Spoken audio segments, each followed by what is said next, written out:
के पास नहीं है।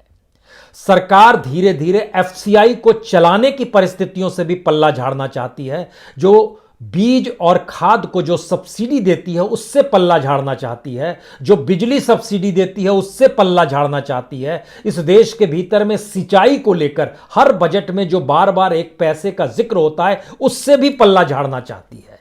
तो सरकार के पास पैसा नहीं है, लेकिन देश तो चलाना है। राजनीतिक तौर पर भारत में जिसके पास सत्ता होती है देश उसी को चलाना है, और उसको जहां से पैसा चाहिए उनके हिसाब से यह तीनों कानून सबसे बेस्ट है। कौन है पैसा देने वाला? और सरकार की मजबूरी क्या, या इस देश की मजबूरी ऐसी आ गई है? यकीन जानिए, अगर यही पॉलिटिकल सिस्टम इस देश में चलता रहा तो और विपन्नता और गरीबी और जर्जरता इस देश के भीतर में आएगी, और लोकतंत्र के नाम पर हम आज बातचीत करते रहेंगे और यही सबसे श्रेष्ठ माना जाएगा। जी, वर्ल्ड बैंक और आईएमएफ के सामने ही हथेली फैलाई जाती है, और आज से नहीं, 1991 जब भारत में पहली बार रिफॉर्म की शुरुआत होती है, मार्केट इकोनॉमी आती है, आर्थिक सुधार होता है, तो पैसा आईएमएफ ही देता है। तब से लेकर अब तक के सफर पर आपको ले चलें, या इस दौर के भीतर में जो जो सपने इस सरकार ने पाले वो सपने कैसे चकनाचूर हो चले हैं, क्योंकि अर्थव्यवस्था आपसे संभाले नहीं संभल पा रही है। तो प्रधानमंत्री मोदी किसानों से कौन सा संवाद बनाए, क्या कहें, सिवाय इसके कि वो तर्क गढ़ सकते हैं। इन 3 कानूनों के बाद किसान अपनी फसल को बाजार में बेचने चला जाएगा। इन 3 कानूनों के बाद बिचौलिए खत्म हो जाएंगे। इन 3 कानूनों के बाद एक पारदर्शी स्थिति इस देश में किसान के विकास को लेकर आ जाएगी। क्या क्या कुछ कहा जा सकता है, लेकिन इस बात का जिक्र प्रधानमंत्री कैसे कहें कि दरअसल एमएसपी की खरीद के लिए सरकारी खजाने में आने वाले वक्त में पैसा नहीं बचेगा और अभी से सोचना होगा। वो कैसे कहें कि जो भी एग्रीकल्चर से जुड़ा हुआ इंफ्रास्ट्रक्चर है उसको संभालने में इस देश के खजाने से हमको बार बार पैसा देना पड़ता है और हमारे पास पैसा लौटकर नहीं आता है। प्रधानमंत्री नहीं कह सकते हैं, क्योंकि इस देश के भीतर में जो कुछ भी इकोनॉमिक रिफॉर्म के आधार पर सोचा गया उसने इस देश के भीतर में नागरिकों की परिस्थितियों को नाजुक किया है। तो हमें लगता है कि आज कुछ बातों को एकदम स्पष्ट रूप से पहले समझ लीजिए, क्योंकि सपना कुछ दिनों पहले, कुछ दिनों का मतलब है सिर्फ 1.5 साल ही तो हुए हैं, 1.5 या 2 साल हुए हैं, जब जिक्र किया गया था भारत की इकोनॉमी 5 ट्रिलियन की होगी। जिस वक्त कहा गया था उस समय मानकर चल रहे थे कि हमारी जो जीडीपी की रफ्तार होगी वो 15% से आगे बढ़ेगी और 2024 में हम 5 ट्रिलियन हो जाएंगे। और अगर 2024 में नहीं भी हो पाए तो भी हमारी एक ग्रोथ जो है अगर 11% के हिसाब से चलेगी तो हम 2026 में हो जाएंगे, और अगर उससे भी स्लो रहा और 8% के हिसाब से हमारी ग्रोथ रेट रही तो भी हम 2028 तक तो 5 ट्रिलियन हो ही जाएंगे। सच क्या है? सच का जिक्र जो पैसा भारत को कर्ज देता है वही कर दे रहा है। International monetary fund, world bank, इनकी पॉलिसीज में सिर्फ किसी भी देश में आर्थिक सुधार होते हैं, और सिर्फ 24 घंटे पहले उन्होंने बहुत साफ तौर पर कहा है कि भारत का जो बुनियादी आर्थिक स्ट्रक्चर है वो ना सिर्फ कमजोर हो गया है बल्कि अब बुनियादी सुधार की जरूरत है, वित्तीय संस्थानों में सुधार की जरूरत है। और जो एग्रीकल्चर रिफॉर्म के नाम पर 3 कानून लाए गए हैं वो बहुत शानदार हैं। इसीलिए कृषि मंत्री तोमर साहब हो या देश के प्रधानमंत्री नरेंद्र मोदी जी हो, यह दरअसल अपनी बात नहीं कह पाते हैं, यह आईएमएफ का ही जिक्र करते हैं। क्योंकि 24 घंटे पहले जब गैरी राइस प्रेस कॉन्फ्रेंस कर रहे थे और पत्रकारों से बातचीत कर रहे थे, जो कि आईएमएफ के स्पोक्स पर्सन है, उन्होंने कहा कि बहुत शानदार है ये बिल, अब तो इस बिल को लागू जब तक सरकार सटीक तरीके से नहीं कराएगी तब तक इन कानूनों का मतलब नहीं और इन सुधारों का मतलब नहीं। यानी किसान बातचीत करने पहुंचा है, कानून वापस ले लीजिए। जिससे कर्ज लेना है और जो पैसा देता है भारत सरकार को वह कह रहा है अब इसे लागू कराइए। जरा समझने की कोशिश कीजिए 19 तारीख को क्या होगा, या इस देश के भीतर में कौन सी परिस्थितियां आ रही हैं।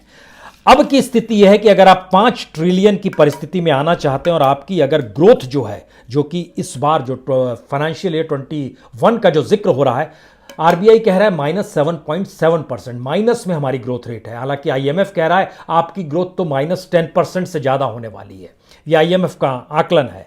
लेकिन अगर 8% के हिसाब से ग्रोथ होती रहेगी तो भी हम 2030 में 5 ट्रिलियन तक पहुंच पाएंगे।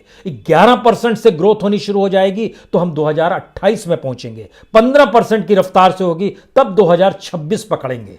यानी लगभग 4 से 6 साल तक का हिस्सा और बढ़ गया, स्थिति नाजुक और हो गई। यह पहली स्थिति है। दूसरी स्थिति इस देश के भीतर में कंज्यूमर्स के जरिए, जरा समझिए, जो खरीदारी के लिए जाता है, जिसको आईएमएफ के डाटा दिखला रहे हैं बहुत साफ तौर पर, भारत के भीतर में जो पैसेंजर व्हीकल्स होते हैं वह पहली बार 2011 की परिस्थिति में आकर खड़े हो गए हैं। 2011 में लगभग 18,10,000 पैसेंजर व्हीकल्स बिके थे। 2021 में ये इनका आंकड़ा 17 लाख, उससे भी कम का हो गया है। इस बीच में ज्यादा बिके। इसी तरीके से जो दोपहिया होते हैं, जो कि मोटरसाइकिल होती है, गांव खेड़े में आप देखिएगा बहुत जरूरत होती है, उसकी स्थिति 2014 वाली आ गई है। 2014 में लगभग 1 करोड़ 9 लाख दोपहिए बिके थे। इस बार 2021 में 1 करोड़ 7 लाख का आंकड़ा निकल कर आ रहा है 2021 का। 2019 में लगभग 1 करोड़ 65 लाख तक दोपहिया बिक गए थे। यानी गाड़ियों की खरीद का हम जिक्र आपसे कर रहे हैं। इसी तरीके से थ्री व्हीलर बहुत साफ तौर पर रोजगार से जुड़ा हुआ है।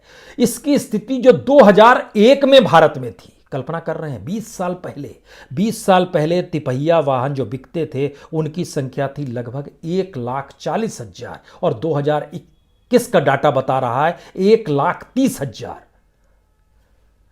आप अगर 2019 का डाटा देखिएगा तो ये 5,20,000 तिपहिया बिके थे, थ्री व्हीलर्स बिके थे। इसी तरीके से जो कॉमर्शियल व्हीकल्स है उसको भी लीजिएगा तो इसकी स्थिति 2011 वाली हो गई है। जब मनमोहन सिंह के काल में सबसे नीचे गया था तब भी था लगभग 4,80,000, जो कि 2021 में उसके भी नीचे आ गया 3,60,000। हम इन आंकड़ों को इसलिए कह रहे हैं क्योंकि गाड़ियों से ही जोड़िए, बार बार जिक्र हो रहा है, ट्रैक्टर लेके आ जाते हैं, गाड़ियों से आ रहे हैं, बड़ी बड़ी गाड़ियों से हॉर्न बजाते हुए सीमा पर पहुंच रहे हैं। तो इस देश में कंज्यूमर की हालत क्या है, उपभोक्ता की हालत क्या है, आईएमएफ और वर्ल्ड बैंक बाकायदा देख रहे हैं और इसलिए कह रहे हैं आपकी अर्थव्यवस्था कमजोर हो गई है, अब आपको बुनियादी रिफॉर्म करना होगा। बुनियादी रिफॉर्म का मतलब है कि आने वाले वक्त में इसी पार्लियामेंट से, जब तक नई इमारत नहीं बनी है तब तक इसी संसद भवन में आप कुछ और सुधार देखना चाहेंगे। अब तो बजट सत्र शुरू हो रहा है और बजट भी आने वाला है 1 तारीख को। स्थिति कितनी नाजुक होगी इसका अंदाजा इससे भी लगा लीजिए कि पहली बार दुनिया में तमाम देशों का जो औसत है बैंकों के भीतर एनपीए का, भारत उस औसत के दुगने में आकर खड़ा है। हम सिर्फ यहां पर सरकारी बैंकों का जिक्र करेंगे क्योंकि भारत में फॉरेन बैंक्स बहुत कम है, प्राइवेट बैंक्स भी बहुत कम है, लेकिन पब्लिक सेक्टर के बैंक की ही तादाद ज़्यादा है, जिसमें एसबीआई भी है, पीएनबी भी है, बड़ौदा बैंक भी है। सारे बैंक जो आ जाते हैं, लगभग 21 बैंक जो हैं वो सभी बैंक आते हैं। मर्जर कर दिया गया, उसको कम की परिस्थिति में लाया जा रहा है। लेकिन इस सितंबर में जो बीता हुआ सितंबर है उसमें 9.7% जो एनपीए था वह अगले सितंबर में जो माना जा रहा है कि बुरी स्थिति जो होगी वो 17.6% तक ले जाएगी। यह स्थिति है। उसकी बड़ी वजह, सबसे बड़ी वजह क्या मानी जाती है? सरकारी दखल। सिस्टम से देश को नहीं चलाना है बल्कि राजनीतिक सुविधाओं से देश को चलाना है। और यह इकोनॉमिक स्ट्रक्चर जब आपके बैंक को खोखला कर दे, जब आपकी अपनी परिस्थिति में कंज्यूमर को पूरी तरीके से खत्म कर दे, जिसके पास पैसा ना है, रोजगार खत्म हो जाए, तो क्या होगा? पैसा देने वाला भी इसे समझ रहा है। आप कहेंगे कितना पैसा किसने दे दिया है?